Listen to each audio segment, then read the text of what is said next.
Hello, and welcome back to Circle and Faith. I'm your host, Christine Barella, and I'm just delighted and honored that you're with us here today. And if you're a first-time viewer or listener, I want to welcome you to a community of women whereby we believe in faith, resilience, and God's unfailing love. And if you're a returning viewer or listener, thank you so much for walking alongside of me in our faith journey. And today, I know you are just going to get so inspired by our amazing guest, Misty.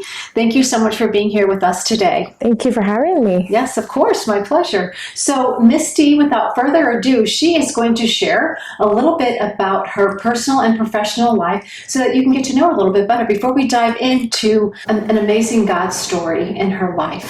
So tell us a little bit about yourself, family, animals, your profession. Your all career, the things. All the things. All the things. So I have been married. It's a complicated story, but we've been together for 24 years. We have a daughter that will be 23 in a couple of days, and then our son is 20. Okay. And we just became empty nesters. Nice. Which is good and awkward and strange, and I don't know my husband. We're getting to know each other again. That's kind of fun as long as you. That's good. Yes. You want to do that. Mm-hmm. Yeah. Definitely. It's a bittersweet period because you definitely miss your children, but then it's an opportunity to really reconnect and have that love affair again in your life as long as you both are willing to do that. And I think sometimes that's when couples kind of fall apart though too. You know? So I'm so happy to hear that you guys are reigniting that love. Yes, it's nice. We got to hang out by the pool last weekend and there were no kids. We had our dogs, but it was just weird. We didn't have to monitor anyone or we could just hang out. So it was really nice. Good. And then we have two dogs. So we have a Cocker Spaniel named London, and then we have a Golden Doodle named Lucy. Okay. And they are spoiled rotten. So, that's our home life. And then my husband's a manager at Costco. Okay. Yep. And I am in estate planning. So I work for Orion Financial Services. We do estate planning, life insurance, retirement planning, all that fun stuff that people don't know they need to talk about. Right, exactly. And just to interject there a little bit, potentially way too late. Yes. You know, people in their 20s think, oh, I don't need it. In 30s, I don't need it. But I mean, the earlier people start, in their 20s, the better off they'll be thinking about retirement in the future. I think we think too late about the retirement. Oh, that'll come. But if you plan early in your 20s, I'm telling you what, when you turn 60, 65, I mean, you can even retire earlier if you plan it out properly. Yeah, so people I don't encourage, realize. if anybody's listening or watching or know young ones, really encourage them to, plan. And I'll put all the links to Misty if you're interested in just connecting with her to find out more, because it's so important. And God does tell us to be good stewards of our money and our finances. So that does mean, planning. Yeah. Although he's in ultimate control, but truly planning. Mm-hmm. Yes, he's given us the tools to do a better job of that. So so that's really cool that you're doing that. I love that. Yeah, and then my other passion is I'm part of Celebrate Recovery. Okay. I've been a part of that for 4 years, and if you would have told me 4 years ago I would be doing what I'm doing with it right now, I would have thought you were crazy. But I know God is using my life and my life experiences to walk alongside other people going through hard times. So I love that. Yeah. So, sometimes as we're going through hard times, we struggle, right? And we think sometimes, why me? But in that, God will be there with us, walking us through.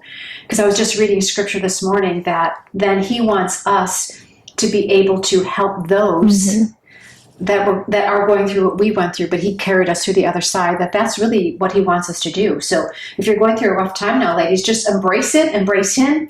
Don't rejoice in the mess, but rejoice that Lord is walking you through it, and he can and will use it for good if you allow him to do that for you. Yeah. Which is hard for people to see when they're in the middle of it. Totally.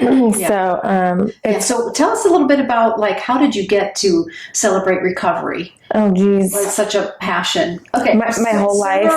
No. How long do we have? Our lives. Yeah. Yes. Well, I think that I have always been I never wanted to be a victim of my circumstances. So I always had that mindset of like, I'm an overcomer. I wasn't affected by the things that have happened to me or the things that I've been through.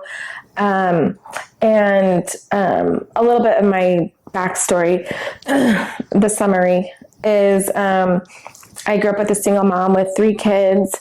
My dad was killed before I was born by a drunk driver. My mom was actually pregnant with my twin brother and I. Wow. So that was before I was born. And then I had 2 other stepdads. Both were abusive. The second one, very, very abusive. Sorry about that. Thank you. Yeah. It was challenging. It forced me to grow up a little bit faster. I became the protector of my siblings. Most people don't believe this, but I was actually very, very quiet and shy when I was younger. And then the older I got, I became more outspoken to protect my siblings. And just so everyone is aware, my mom did not know the abuse was going on. And the day she found out, she literally packed us a bag and we left the next day and never looked back. Good mom. So my mom's amazing. I know you have a great relationship with your mom, and she is amazing. Yeah, and she loves the Lord, and that's where my foundation has been built. And the reason I am able to... the reason I am where I am today is because my mom's foundation that she provided. So we had that. And then when I was 21, my twin brother got killed by a drunk driver. Yes. I remember that. So that was life-changing. Yes. I've been divorced my brother was killed. My daughter was born right before my brother passed away. So it was just kind of a whirlwind of 2 or 3 years. I ended up getting divorced. Yes. Yeah. And so I've just been through a lot of things. I'm grateful I've never had addiction or drugs or alcohol problems, things like that. But the rest of it, I've probably experienced most of it. Right. So people at church, some friends of mine that know my story, know kind of where I've been and what I've been through, came to me and asked if I was interested in being part of leadership for Celebrate Recovery. And I was like, I don't have any problems with addiction, so thanks for the offer, but... See you later. I was like, I don't know what I'm putting out there, but I don't struggle with that. So they told me to go to Generation Church and check out Celebrate Recovery. And so it was funny when I went to Generation. I walked in there very arrogant, like, I'm just here to observe, like, they want me to help with leadership. Because you're an overcomer. Yes, I don't have problems. I overcame everything. Yes. So I'm just here to observe. And that night at Generation Celebrate Recovery, God slapped me across the face in the best way. Yes. I left there broken, in tears, and I was like, I have so much that I need to work on in my life. So apparently ignoring things, pushing them down does not help. Right. Which you can laugh about it now, but I know a lot of people, when they think celebrate recovery, when you hear the word recovery, you're thinking, well, at least I was thinking drugs or alcohol. Yes. But truly it's more than that, because any trauma that happens to a physical, sexual, or what have you, we tend to shove it down and think, I'm moving on with life. I'm just fine. So, wow, I just really commend you for listening to the Lord, because you had to allow him, once he did, if you will, slapped you across the face, you had to say, oh, okay, Lord, what is it? Instead of going, no, I'm fine. Yeah. So you said yes to him. Yeah. To listen to what he was saying to you. Yeah. And so that must have been a journey. It has been a journey. I think the obvious, most traumatic thing I have been through was losing my brother, my twin brother. Can't imagine. I'm sorry. It was. That too. Thank you.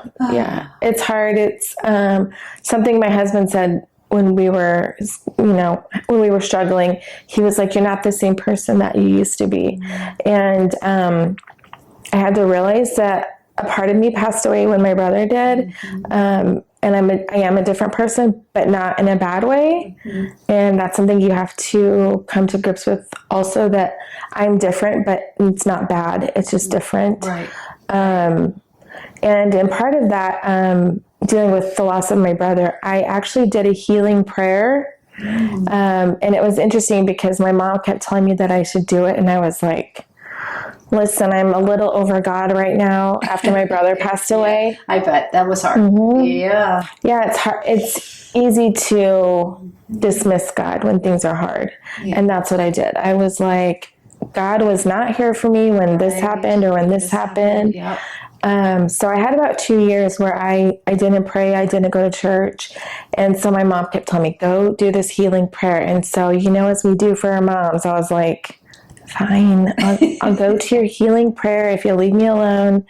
And so I did a healing prayer, and the short version, I thought I had been there for about 30 minutes, and actually I had been there for 3.5 hours. Wow. You just close your eyes. The person that was doing it with me, we would talk about things that had been hard, the trauma that I had been through, and then we would pray about it. She would pray about it, and she would pray over that specific circumstance. Okay. And I told her that each of these experiences, God wasn't there for me. And so she prayed about them. And then afterwards she would say, okay, now did you see God in that? And I could go back to every bad experience that I had had, and I could see God there. When I was 3, I was thrown up against a wall, and I was not injured. And in the healing prayer, it shows clearly that God was standing between the wall and me. Wow. Yeah, it was crazy. Yeah. And I was That's like, amazing. Yeah, and like I said, when you're in the middle of it, you don't see it sometimes, and you don't want to see it. I think we like to have something to blame when those things are going on. Yes. I would agree with that. Yeah. Because it makes it easier, I think, if you have something to blame. Yeah. So just real fast, I just, God allows our journeys to be our journey. And so what you shared, 2 years, you said, no, God, but he never left you, right? I mean, he was waiting for you. So he allows us the process that we need to go through as flawed human beings. But then, like, it was your mom, but like, it could be you out there, a friend, it could be a sister, that your mother never gave up on encouraging you to go to the healer, so she also, so that could be one of us, if we're not going through that, maybe our friend or sister, that we need to be not that harper and somebody harping them over and over, but it sounds like your mom did it out of love and encouraging you, but she never gave up on encouraging you to do so. Yeah. So and she was going through her own journey. Right. She was going through her own grief and trauma from that. So she was really good. So then back to the healer. So you got 30 minutes and it was 3.5 hours. It was the most beautiful thing I've ever been a part of. And the biggest thing that I had struggled with, obviously, was my brother. And so when we got to my brother, I was very angry because I felt like God allowed my brother was killed by a drunk driver on his motorcycle. And my brother was on the side of the road. And I was angry because I felt like God allowed him to die all by himself on the side of a road. And the crazy thing is that at my brother's funeral, this person that I didn't know came up to my mom, and my brother's accident was in New Mexico. And my mom grew up in Colorado, and this man came up at the funeral and he said, do you remember me? And my mom was like, yeah, we went to high school together. And I was like, well, that was weird that he came to the funeral. He didn't know my brother. So I was like, he must really be a good friend from high school. Actually, he said, I am a state trooper in Las Cruces, New Mexico. And he said, I just want you to know that I was the first person on the scene of your son's accident. Wow. And it was so crazy because that's the one thing that we needed to hear. He said that he was able to sit with my brother and he put his head in his lap. And he said, I prayed with him and I told him it was okay. And so when I did the healing prayer, it showed me that man was Jesus with skin on. Like, God used him to usher him into heaven, and he wasn't alone. And that made all the difference in knowing that God uses people to to step in. You know, when we feel like we're alone, like that person doesn't come by coincidence. Right. God has a plan for that. Right. Yeah, for sure. Yes. Yeah.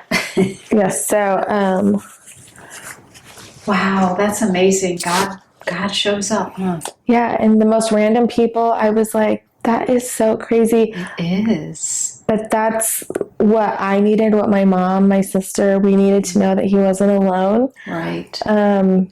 So that all those experiences brought me to Celebrate Recovery. So after I left Generation that night, I called my friends that had asked me about leadership, and I was like, okay, I am on board with Celebrate Recovery. It sounds like we all need it, but I am a hot mess.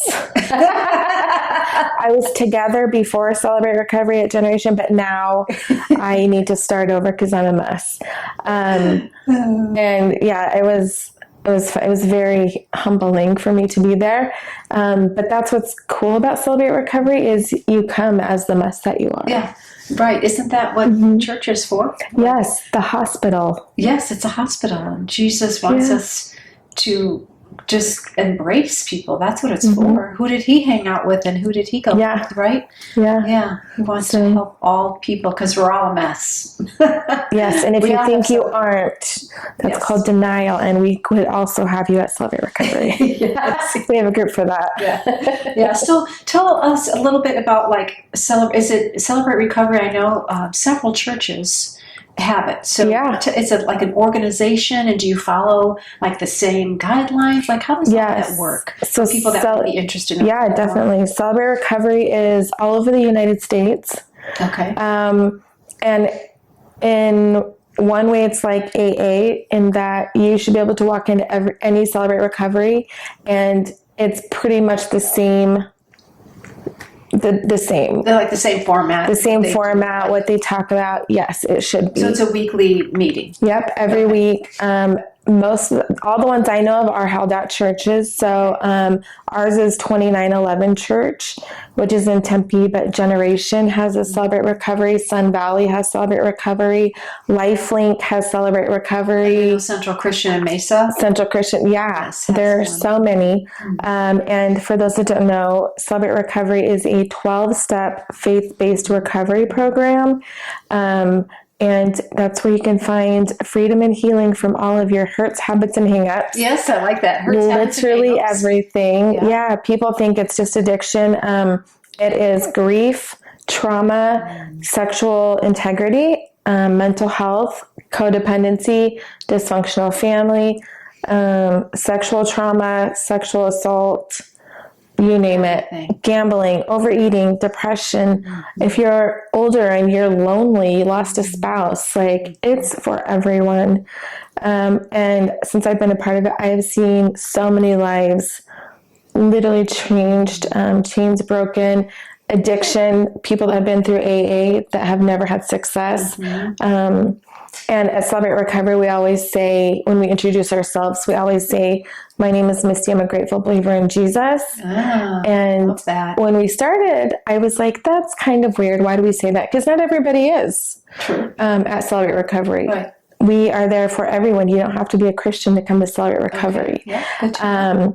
But the reason we say that is because if you go to AA, they usually have you say, my name is Misty, I'm an alcoholic. Right. And we want you to know that your identity is not in your struggle. It's not in your addiction. It's not in what you've been through or what you're going through. Love it. Your identity is in Christ. That's right.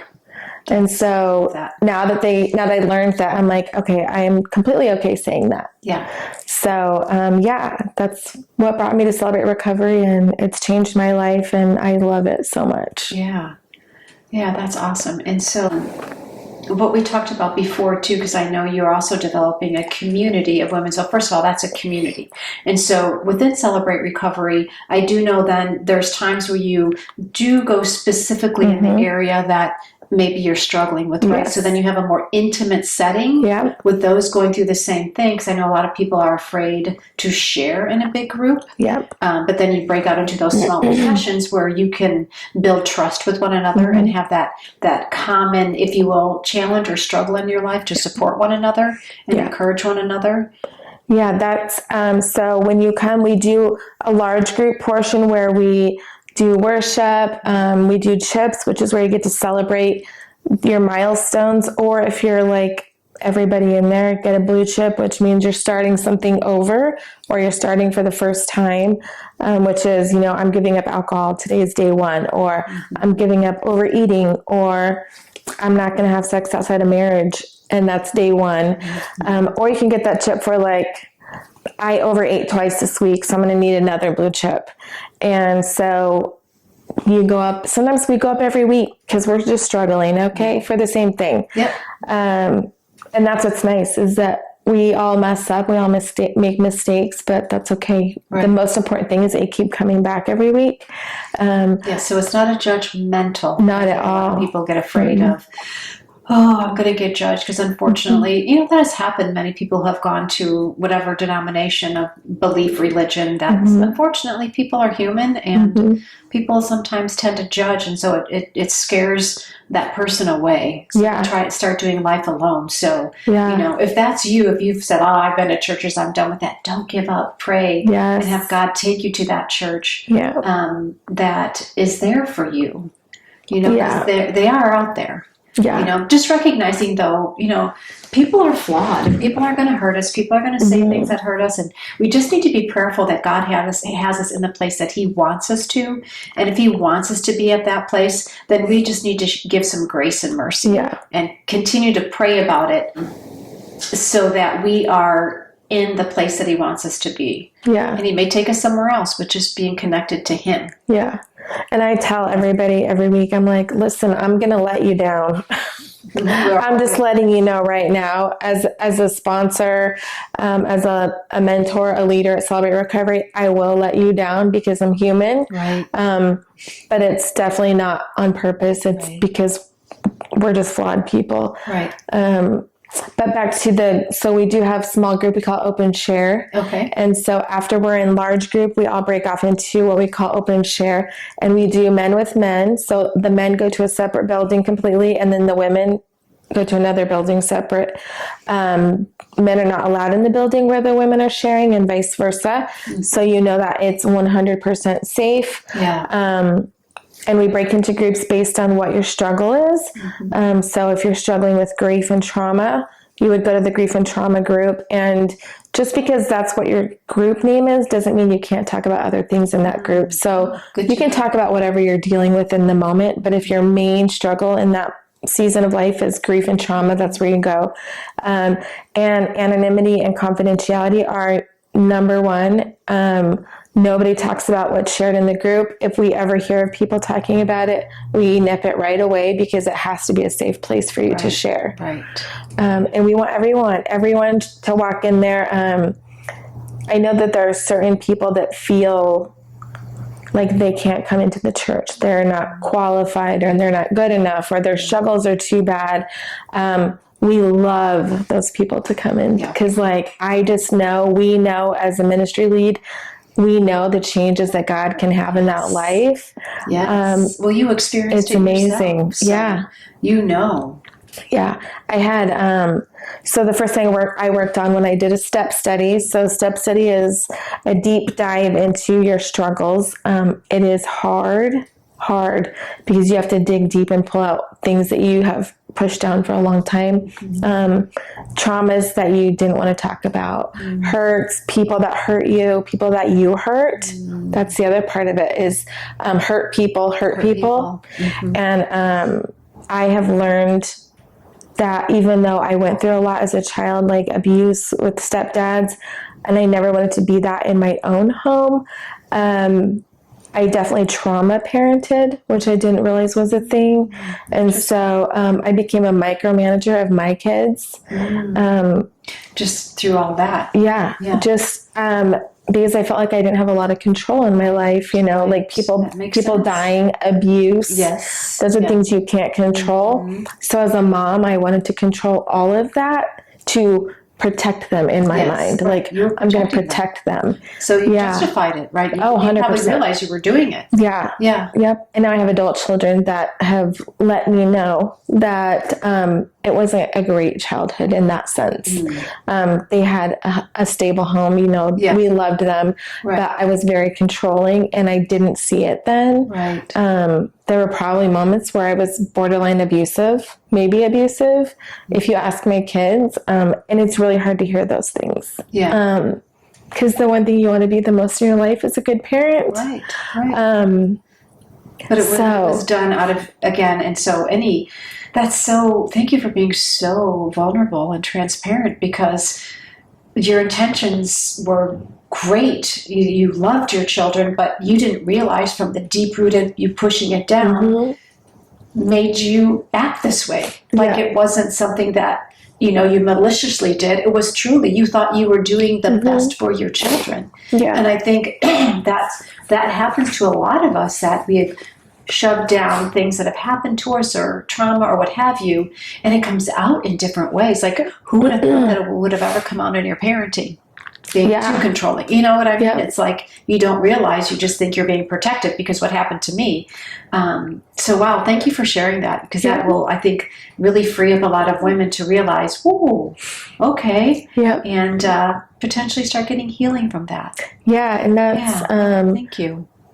It's been really challenging, but it's really, my kids are adults now, so we're able to have better conversation. Yes. And I think that's one thing I would say, if you have younger kids, allow them to have opinions and feelings. I don't know, I just never, I thought I was allowing them to have those, but now I didn't let them say, like, you weren't very nice or you hurt my feelings, because I was too busy controlling everything they did. Yeah. And I think,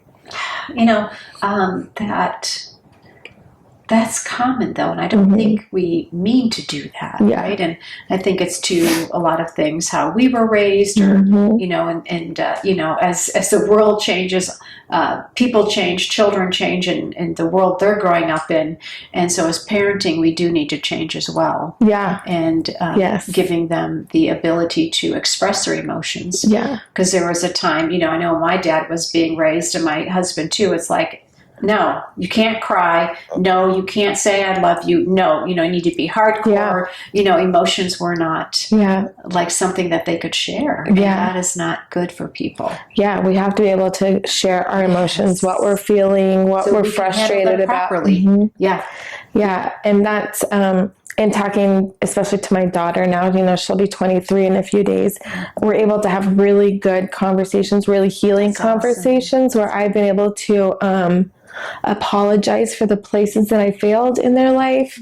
And she's also been able to see from an adult, she's getting there to see where my heart was. Yes. Even though I didn't always do the right thing or the best thing, she can see, like, I know your heart was in the right place. That doesn't change the hurt or the trauma maybe that you caused, but I just pray that my kids can deal with theirs before they become parents, before they vomit their trauma on other people, for lack of better words. Oh gosh. So yeah, and Celebrate Recovery also has something called The Landing, which we do not have at ours yet. We're hoping to get it next year or two, which is Celebrate Recovery for young adult or young people. So junior high and high school. Wow. And I think that could change so much for them to be able to heal and work through those things before it affects everything in your life. Right. Like we're sharing, the world has changed. Yeah. And so it's affecting children younger and younger, certain things. So helping them to recognize that and work through that with God is so empowering. Yeah. Will be so empowering for them that they have control over their life. Yeah. And to know that you're not alone. True. Like community. Right? Yeah, you have to, that's another thing. You have to have people around you that are supporting you, that have the basic steps that you want to take. Like, they have to have a relationship. Having a relationship with Jesus is the only reason I'm sitting here today. Without that, I don't know if I would be here still. Right. There was a season after my brother passed away, and then I ended up divorced with 2 babies. And I remember a day that Paul had picked up our kids and for his weekend away or whatever, and I was feeling very alone. So I went and sat in my closet. It was the only place in my house I felt safe. It's because it was like tight and confined, and I was sitting there and I had a bottle of pills in my hands. And this was when I hadn't been praying. I hadn't been going to church, and I was just sitting in my closet, and I was like, I'm done. And I think the thing that I want people to know about suicidal ideation or those thoughts is, for me, I didn't want to die. I just didn't want to hurt anymore. Yeah, you want the pain to go. Yeah, I didn't want to feel that anymore. Yeah. And so I remember I picked up the phone and I was like, I'm going to call my friend and tell her, like, I'm really struggling. And so I picked up the phone and she answered. But as she answered, she said, hey, I'm really busy. I'll call you back. And literally, I felt like she just took the air from my lungs. I was like, oh my, that was like, I feel like it took all the courage I had to make that phone call. And I was like, all right, well, that was my one call. So I put a whole bunch of pills in my hand and I started to take them. I put them to my mouth, and clear as we are talking right now, I heard, who are you looking for? I'm right here. Oh my goodness. Our God. And I was like, our God. I must be losing my mind. I thought, who was that? And I literally was like, I'm just losing my mind. It's fine. So I started to take them again, and same exact thing. Who are you looking for? I'm right here. And I put the pills back in the bottle, and I probably cried harder than I had cried in 2 years. And I went to church the next day. Wow. And I realized in that moment, like, God never left me. I just was looking to fill that void in so many other places. Right. Yes. I mean, I went through a season of partying, drinking, just things that were of the world that will never fill that void. Exactly. Never fill it. But you had to go through that. And wow, thank you for sharing that. That is being very transparent and vulnerable. So I appreciate that. Yeah, I want other people to realize that we all have had those moments. Maybe not suicide, but we all have dark moments, and you have to be in community with people that can love you till you love yourself, breathe life into you, speak life over you, pray for you. I don't know. You can't get through it without those things. Right. Without people that are speaking God's love for you. Right. Because where you focus is your life. Wherever you focus your attention, if we're focusing it on the world and worldly things, and that's where we're going to be. But if we focus it on Scripture and God and the truths of Scripture, what He says, then life will be better, not always easier. Because God promises struggles only to refine us so that we can draw closer to Him. Yeah. But wherever we focus, that's where life's going to bring us. Yeah. And I mean, it's cliche, but where we are weak, He is strong. And in those dark, dark moments is where He does His best work. Yeah. And that's what I learned. And through that, I'm able to lead at Celebrate Recovery and tell people, like, I have been to the bottom. Yeah. I've been there, and there's light at the end of the tunnel, and it's Jesus. And He's literally available for every single person. Right. Every single person. He's just waiting. No matter what. And I mean, I may be talking in prison.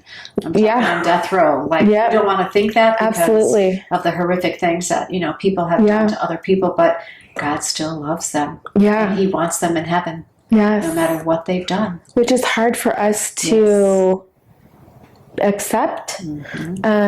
The person that was so abusive to me during, I was talking about step study. I go all over the place. Okay, hope you can keep up with this, girl.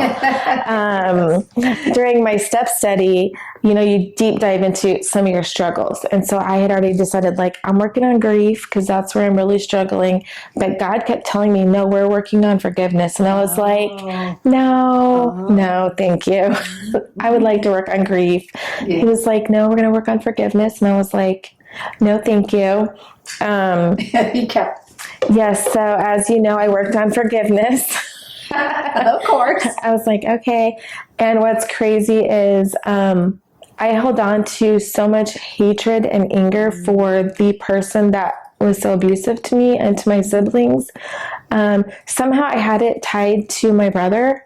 So I felt like if I forgave this person, I was somehow letting my brother down because my brother never got to have make amends for that. I don't know. In my head, I somehow had them tied together. But through my step study, I got to work through the forgiveness. I had, for some reason, tied forgiving this person for their abuse to my brother. So I felt like if I forgave this person, it would somehow be like I was dishonoring my brother. But I did this step study. I worked through it. It was really, really hard. But after 29 years of holding on to that, I was able to forgive him. Wow. And if you'd have met anybody that knew me before, they'd have said, nope, she's taken that to the grave. And I was like, nope. I don't think anybody, humanly would blame you for that, but it was only hurting you. Yeah. And God knew that He wanted you to be released of that, because not allowing a person to do that to you in the first place, but then to keep you there in that place. Yeah. He wanted you to release that because He wanted you to have inner peace and joy. Yeah. And I hadn't really had joy before that. So I was able to finally say, I forgive you, and understand that does not mean I'm going to go hang out with this person. Right. I have no desire to hang out with this person. I have no desire to have dinner with him, not even have a conversation. Right. But it doesn't have a grip on me anymore. I don't carry it with me. And I feel like that's a lot of why I parented the way that I did, because I was holding on to that. Yeah. So now, listen, I still have hard days. Today was a hard day. We definitely still have hard days. We still struggle. I'm not saying that it's just going to completely go away. That's why what Romans 12:2 says, we must renew our minds daily. We have to renew our minds daily because we're human, and also the evil one likes to keep putting it in our mind so that we are farther away from our Lord. So He'll keep remember? So Romans 12:2, renew your mind daily. Yeah. And sometimes I have to forgive daily. Yeah. Sometimes you're like, oh, I forgive. Oh, no, never mind. It came back today. So don't feel like just because you're struggling again, just lay it down every time. Just lay it back down. Yeah. Don't pick it back up. But if you do, lay it back down. Yeah, lay it back down. Keep doing it. That's one of the great things about Celebrate Recovery, because it's a weekly reminder that the Lord is with you to constantly be aware of what's happening within you spiritually, so that you can ask the Lord to help you, empower you to get out of that. Right? Because it is a spiritual warfare, and have Him fight the battle for you, but we have to recognize that and give it up to Him so He can. Yes. And that's the biggest thing is when you come, like, you have to be able to admit you were wrong and that we are powerless. Without God, we can't do anything. Right. And so you can come to Celebrate Recovery every week, but if you haven't been open and honest about what you're struggling with, He can't work on it. That's true. Yeah. Great advice. You have to be able to tell it. Yes. You have to speak the truth. Yeah. Yeah, and that's what this open shares are for. So even if you don't feel safe sharing it in a group, find someone that you trust, that is a believer, that has your best interest at heart, and share your struggle with them. Yes. And they can help hold you accountable. Yeah. The key is, finding somebody that you can trust. I know sometimes people mean well, but they're like, okay, somebody told me something. Well, I'm just going to tell my prayer group. And then it becomes gossip. So I know that that's also hurt a lot of people too. Yes. So yeah, like Misty said, finding that person you can trust. But certainly I just feel like Celebrate Recovery, the people are there for the right reasons. So you're probably going to find that trust in that environment. Because that's the structure of it. But not discouraging you from finding a community of women, because there are amazing community of women that will, help each other. Like whenever somebody's going through a bad season, the women surround that person, right? And then when it's your turn, they'll come and surround you. And that's why God has community, to find that community. So whenever we're going through something, we have people that can pray for us. Because we all take turns, right? Absolutely. Yes. Even I still, as a leader, I'm like, tonight is rough, but you just have to be able to find the joy. And that's the other thing, is being able to find joy even when you're struggling, which I wasn't able to do a lot before. I'm much better now. My husband sometimes is like, what is with you? And I'm like, I'm just trying to find the silver lining in the day. Okay, so join me. Our puppy is cute and she loves me. So that's the silver lining for the day. That's right. I love that. Trying to find the silver lining of the day. And sometimes it's hard. And sometimes you need to call your people and be like, listen, today's a hard day. So please remind me. Remind me like what I have going for me, what blessings I have, what things God's done in my life already. I love that. Community. Well, Misty, I want to thank you so much for sharing your story today. Of course. Being transparent and vulnerable. Before we close out, is there any last thing that you would like to share that's on your heart? I mean, you've shared so much. Just don't do life alone. Even if you're single, even if you're young, if you're old, you have to have community. Satan likes us to be alone. He likes us to be in our head with no people around. So if you've never been to church, find a church. There's a lot of amazing churches. Even if you have church hurt, remember it's not church hurt, it's people hurt. Right, love that. So don't quit on a church because one person upset you. That's just quitting on yourself, and that's what Satan wants us to do. Right. So I'm not here to preach at you, but church, Jesus, my relationship with Jesus has saved my life, but also the community of people that I have found in Celebrate Recovery and in church has also saved my life. So surround yourself with good people that want you to live your best life and that have your best intentions at heart. I love that. Well, thank you so much again for being here and sharing your story. And ladies, I know that you're going to take so many nuggets away from this and re-listen to it, because there's so many great things that Misty shared about our Lord and Savior and what He's done for her, and just her experiences and what she's learned, and the vulnerability that you gave. And I just want to tell you that I appreciate that very much. Thank you. So ladies, I will be releasing something every week. And so if you need prayer, go ahead and DM me or send me an email. I'm happy to pray for you. But until next time, may God richly bless you. And thank you again for joining us.